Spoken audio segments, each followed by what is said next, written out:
Nagbabalak din ba kayong pumunta sa Sagada? Panoorin niyo muna tong video na to para alam niyo kung saan nga ba kayo pwedeng pumunta pag nagtungo kayo sa Sagada. Una na nga riyan ay yung Banawi Art. Hindi lang ako naka-video, kaya ito picture na lang ipapakita ko. Tapos ito, so may trip na kami sa Banawi Rice Terraces. Sino ba namang hindi mapapa-stop over kung ganito kagandang view with the real sound of nature? Dito nga kami niyan guys sa Dayanara View Deck.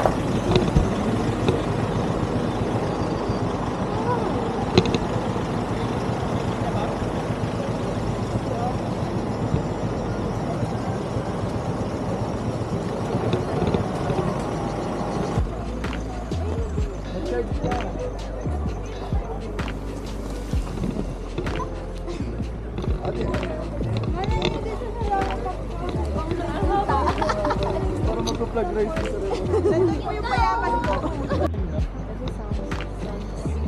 Walang mga bayan. Walang mga ano?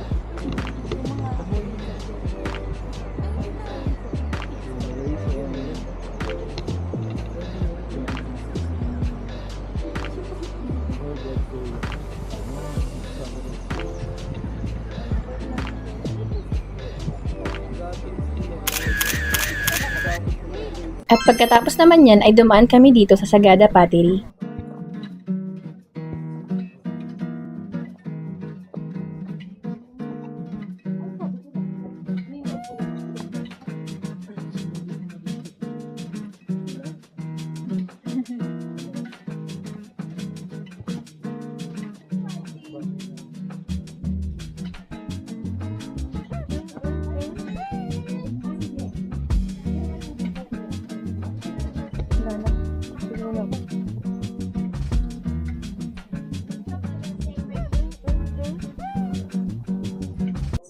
This workshop was set up in 2000 when Archie Stadium to the top track.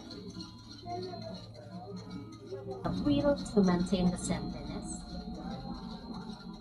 Tapos siyang maging pichel, paglagyan ng luso na ganyan. That's all I can do right now. And that will run for 5 days. After 5, come to look around. Please check our finished products down below. Thank you for coming and enjoy your stay.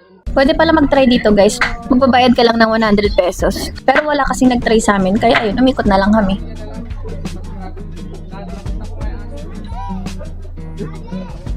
Naalala ko si Joyce.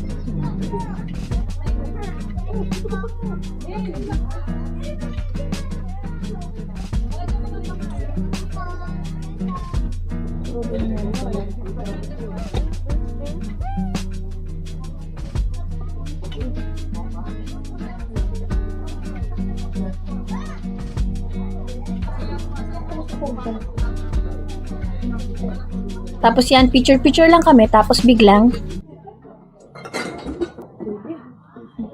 Basag mo, bayad mo, bahala ka dyan. Ito kayo.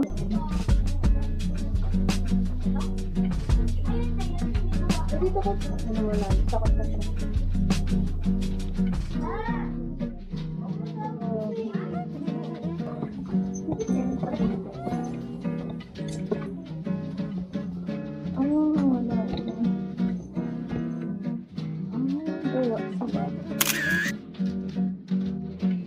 Tapos ayun na paaga yung dating namin sa accommodation namin. 11 AM dapat yung check-in namin. So kumain muna kami sa Dong Demon Resto Bar. Katabi lang naman siya ng accommodation namin. Ito naman yung view ng room namin sa may likod. Nagpahinga nga lang kami saglit tapos lumarga na kami ulit. Next stop, the Church of the Saint Mary the Virgin. Was founded in 1904 but 1910 siya na-establish, naging parish. Pero noon, maliit lang siya. Maganda ba? Pwede po sunscreen na bang spray talaga. Guys, say hi. Picture ba yan o ano?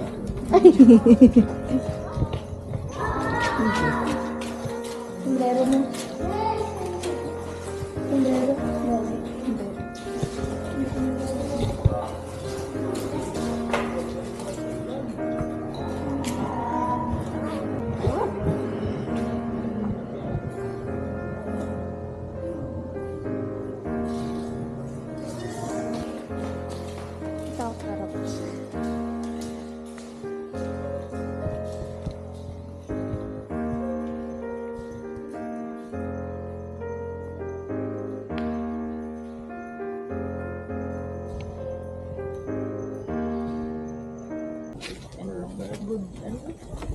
duck. Doon talaga yun. May kiss lang ako.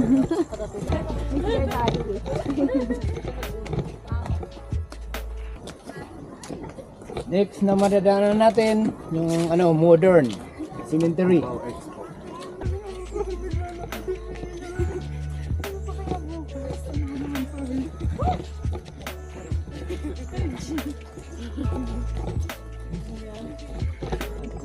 Simbahan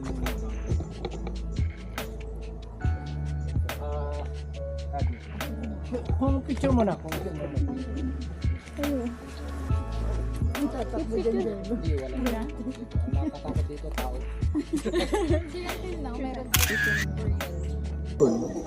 May bakante, no? Ibig sabihin yan, buhay pa ang mga asawa, reserved na. Kasi sa amin dito, libre ang living. Tapos pag mamatay ang mag-asawa, dapat magkatabi din sila, hindi sila magkakahiwalay. At pag may anak na hindi ka ng asawa, pwede mong upatong sa ibabaw. Wala, ano yun? Sorry kita eh. Oo nga pala, ano pala doon. Guys, kumawin naman kayo sa video ko.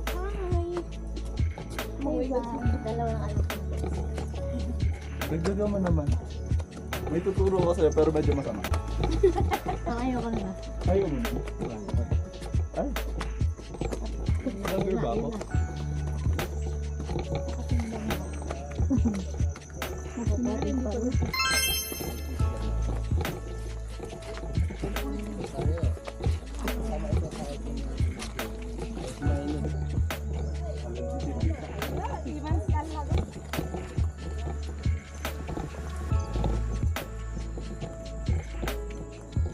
After yun, ang daang ito naman ay ang Eco Valley. Kami itutungo sa kilalang hanging coffins ng Sagada.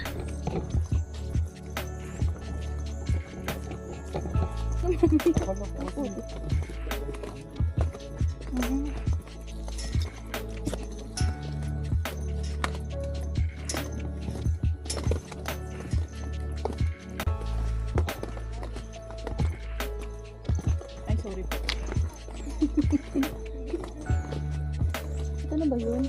Puro kami lakad, di ba? Kaya ready nyo yung tuhod nyo kung pupunta man kayo dito. At kaya pala, nag-good luck si kuya. Dahil ganito pala siya talaga. Yung video mati puro mura.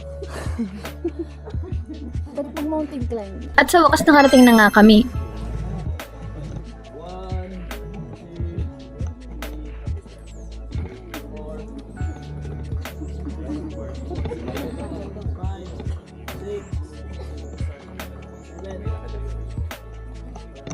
Ito nga pala yung picture namin dyan.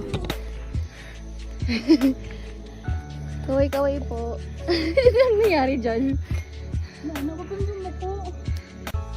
O nga may hilo. There you go.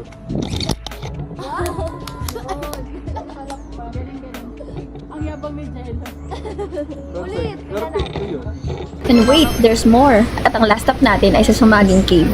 Pero hindi na kami sumama sa loob. Nagantay na lang kami sa labas. Kasama lang namin yung pumasok, kaya ito lang yung video. And that's it. Follow nyo na lang ako para sa day 2. Pumunta naman kami nun sa Marlboro Hills.